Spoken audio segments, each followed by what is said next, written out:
तो इस साल के यूनियन बजट में कोई बहुत बड़े चौंकाने वाले ऐलान नहीं हुए हैं, बल्कि सरकार ने स्थिरता यानी स्टेबिलिटी पर जोर दिया है। तो चलिए भारत के इस 2026-27 के बजट को थोड़ा आसान भाषा में समझने की कोशिश करते हैं।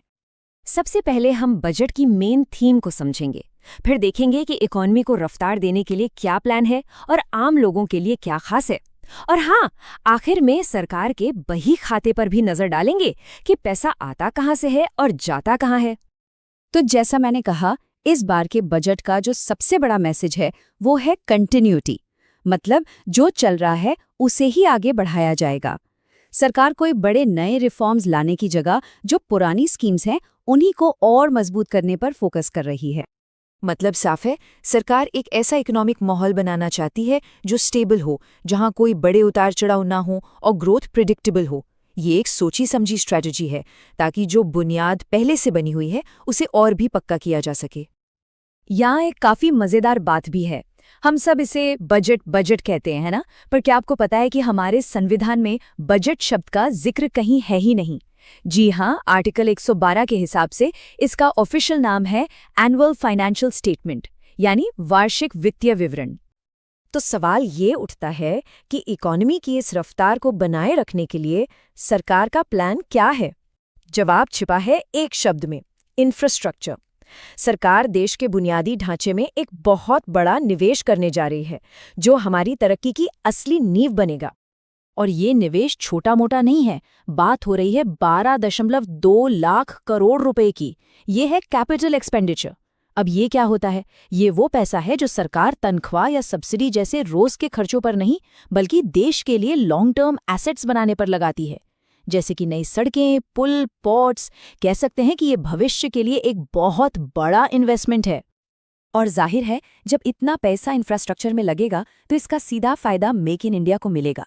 सेमीकंडक्टर मिशन हो, कंटेनर मैन्युफैक्चरिंग हो या फिर टेक्सटाइल सेक्टर, हर बड़े मैन्युफैक्चरिंग एरिया के लिए खास स्कीम्स लाई गई हैं। लेकिन देखिए, सिर्फ पैसा लगाना ही काफी नहीं होता। कंपनियों को भारत में फैक्ट्री लगाने के लिए बुलाना भी तो पड़ेगा, राइट? और इसके लिए सरकार टैक्स सिस्टम में कुछ बहुत जरूरी बदलाव कर रही है। जैसे कि अगर कोई विदेशी कंपनी मैन्युफैक्चरिंग के लिए भारत में मशीनें लाती है तो उससे 5 साल तक इनकम टैक्स में छूट मिलेगी। इसी तरह जो कंपनियां कपड़े या लेदर जैसी चीजें एक्सपोर्ट करती हैं, उन्हें टैक्स बेनिफिट के लिए अब 6 महीने की जगह पूरा 1 साल मिलेगा। और तो और माइक्रोवेव ओवन और एयरक्राफ्ट बनाने के लिए जो जरूरी पार्ट्स हैं, उन पर से कस्टम ड्यूटी भी हटा दी गई है। कुल मिलाकर कोशिश यही है कि भारत में सामान बनाना सस्ता भी हो और आसान भी। अच्छा, अब फैक्ट्रियों में सामान तो बन जाएगा, पर उसे देश के कोने कोने तक पहुंचाना भी तो होगा। यहीं पर काम आता है कनेक्टिविटी। इसीलिए बजट में इस पर भी खास फोकस है। सूरत से पश्चिम बंगाल के दानकुनी तक एक नया डेडिकेटेड फ्रेट कॉरिडोर बनाया जाएगा। साथ ही मुंबई, पुणे और दिल्ली, वाराणसी जैसे 7 नए हाई स्पीड रेल कॉरिडोर का भी ऐलान हुआ है।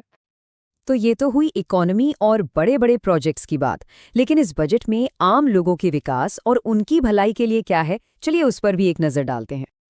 इसमें कई अलग अलग चीजें हैं। हेल्थ सेक्टर में रांची और तेजपुर में निम्हांस जैसे नए मेंटल हेल्थ सेंटर खुलेंगे। टूरिज्म को बढ़ावा देने के लिए 15 ऐतिहासिक जगहों को डेवलप किया जाएगा। छोटे शहरों के कारोबारियों की मदद के लिए कॉरपोरेट मित्र बनाए जाएंगे जो उन्हें सरकारी नियमों को समझने में हेल्प करेंगे। और हमारे दिव्यांग नागरिकों के लिए भी दिव्यांग जन कौशल योजना और दिव्यांग सहारा योजना जैसी स्कीम्स हैं। लेकिन हाँ, बजट में एक ऐसा ऐलान भी था जिसने शेयर मार्केट को बिल्कुल खुश नहीं किया। सरकार ने सिक्योरिटीज ट्रांजैक्शन टैक्स यानी STT बढ़ा दिया।